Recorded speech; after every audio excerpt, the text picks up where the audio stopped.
दोस्तों, आज की कड़ी में हम बात कर रहे हैं इंद्रजीत रावण संवाद की।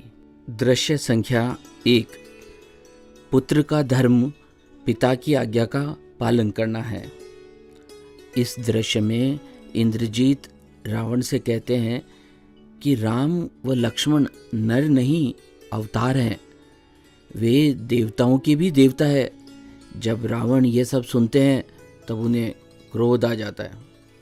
तब इंद्रजीत कहते हैं कि पिताश्री, आपके अपमान नहीं कल्याण के लिए आया हूँ।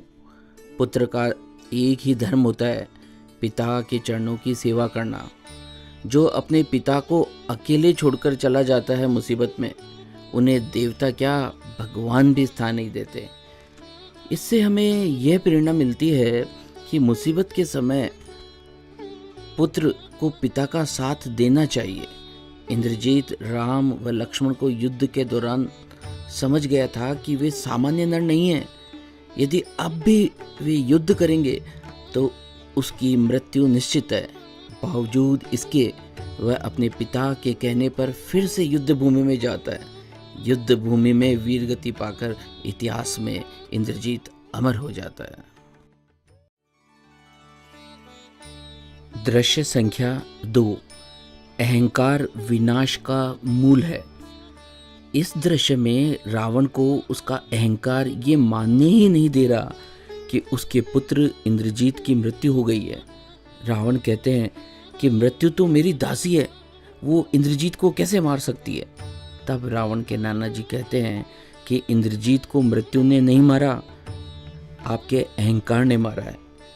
आपके बल व पराक्रम से काल को तो बांध दिया, परंतु काम व अहंकार को नहीं बांध सके।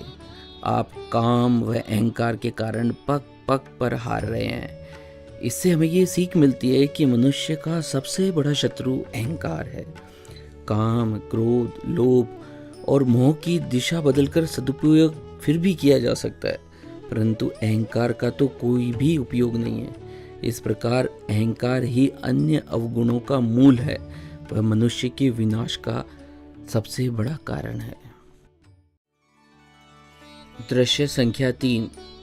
एक राजा को प्रजा के हित के लिए अपने अहंकार को त्याग देना चाहिए। इस दृश्य में रावण के नाना माल्यवंत रावण को कहते हैं, अब भी तुम्हारे पास एक मौका है लंका के सर्वनाश को रोकने का। सीता को राम के पास छोड़ आओ। तब रावण कहता है, अब छोड़ के आऊं? अगर अब छोड़ के आऊंगा तो मेरे मृत पुत्र मुझसे पूछेंगे तो मैं उन्हें भला क्या जवाब दूंगा? प्रजा तो मुझे कायर समझेगी ही। तब माल्यवंत कहते हैं, कभी कभी अपनी प्रजा के लिए अपना अहंकार त्याग देना अच्छी बात होती है, वरना इसका परिणाम सिर्फ तुम्हारा नहीं, पूरे राष्ट्र लंका का सर्वनाश हो सकता है। इससे हमें ये सीख मिलती है कि एक राजा का सबसे बड़ा उत्तरदायित्व प्रजा के प्रति होता है। अगर अपने अहंकार को छोड़ने से प्रजा की जान माल की हानि बच जाती है तो ऐसी दशा में एक राजा को अहंकार का त्याग करना ही उचित होता है।